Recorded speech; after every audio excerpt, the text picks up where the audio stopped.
नमस्कार। उत्तर प्रदेश कांग्रेस कमेटी के हमारे संगठन निर्माताओं और जुझारू कार्यकर्ताओं, आप सबका संगठन सृजन अभियान की इस महत्वपूर्ण मीटिंग में बहुत स्वागत है। कांग्रेस का उत्तर प्रदेश से नाता राजनीति से बहुत ऊपर है। ये नेहरू जी से लेकर इंदिरा जी, राजीव जी, सोनिया गांधी जी और अब राहुल गांधी जी की कर्मभूमि है। भला कौन भूल सकता है कि आज़ादी के आंदोलन में उत्तर प्रदेश का कितना अहम रोल रहा है।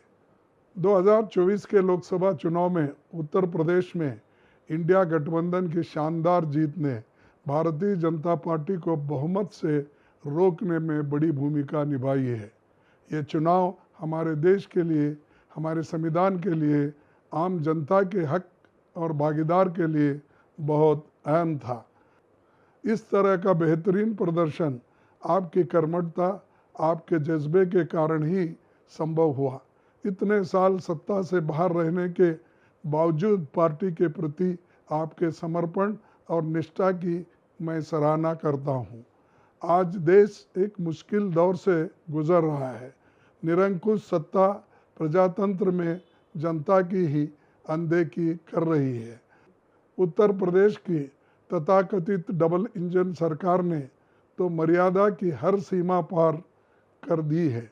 यहाँ पर पुलिस और प्रशासन की बर्बरता जगजाहिर है। महिला सुरक्षा से लेकर युवाओं पर यातना, दलितों, पिछड़ों और अल्पसंख्यकों के हक का हनन की उत्तर प्रदेश की भाजपा सरकार की एकमात्र उपलब्धि है, जो बाबा साहब के संविधान को ताक पर रखकर डर और दबाव की राजनीति कर रही है और सामाजिक न्याय के सिद्धांतों को नज़रअंदाज कर रही है। सरकारी पदों को ना भरना, लैटरल एंट्री की पहल, दलितों और पिछड़ों पर हो रहे अत्याचार सब इसी बात के सूचक है कि आरएसएस और भाजपा डॉक्टर अंबेडकर के संविधान से नफरत करती है। लेकिन कांग्रेस पार्टी भी इस चुनौती से लड़ने को पूरी तरह से तैयार है। मुझे विश्वास है कि आपको मेरी तरह इस बात की खुशी होगी कि 2024 के चुनाव में देशवासियों ने उन लोगों को सबक सिखाया जो संविधान बदलने का सपना देखते थे। आपने देखा कि जातिगत जनगणना की हमारी मांग को भी मोदी सरकार को नहीं चाहते हुए भी मानना ही पड़ा। अब अगला पड़ाव आरक्षण की 50% लिमिट को उखाड़ फेंकने का और आर्टिकल 15 सब क्लॉज 5 के तहत निजी संस्थानों में दलितों, पिछड़ों, आदिवासियों, गरीब, सामान्य वर्ग के लोगों को आरक्षण मिले, यही हमारी प्राथमिकता है। और जैसे हमने जातिगत जनगणना के लिए सरकार को मजबूर किया, ठीक वैसे ही अब हम ये भी करवा कर रहेंगे।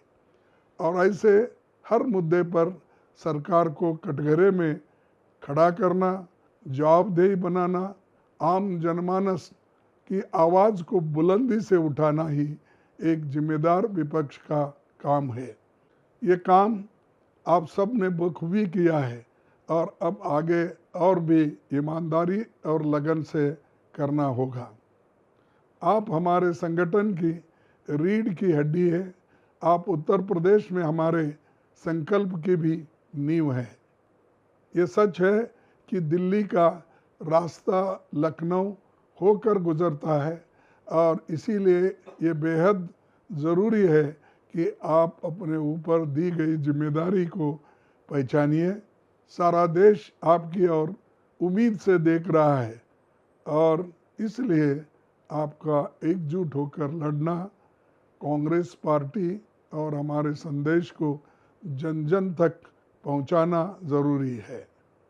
आप साथ रहेंगे तो दुनिया की कोई ताकत आपको हरा नहीं सकती।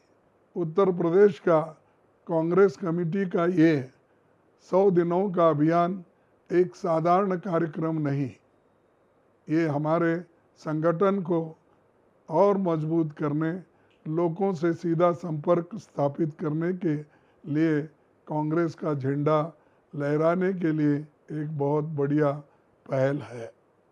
ये उत्तर प्रदेश की जनता से सीधे जुड़ने का और धीरे धीरे लुप्त होते लोकतंत्र को फिर से हासिल करके मजबूती वे दोबारा स्थापित करने का एक तरीका है। इस कार्यक्रम के माध्यम से हम गरीब, शोषित और वंचित समाज के लोगों की आवाज़ को पुरजोर तरीके से उठाएंगे।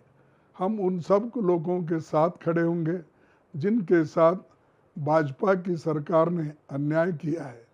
ये कार्यक्रम एक बार फिर से कांग्रेस की विचारधारा, गांधी, नेहरू, पटेल और डॉक्टर अंबेडकर के सिद्धांतों को सजीव करने में मदद करेगा। एक बात याद रखिए, आप सिर्फ कांग्रेस पार्टी के कोऑर्डिनेटर या जिला अध्यक्ष ही नहीं हैं, आप न्याय और सच की इस लड़ाई में सत्य और न्याय योद्धा है। आपके समर्पण और त्याग से हमें भी अपनी लड़ाई आगे जारी रखने का हौसला मिलता है। आज वक्त आपसी मतभेद भुलाकर एकजुट होकर कांग्रेस को मजबूत बनाने का है।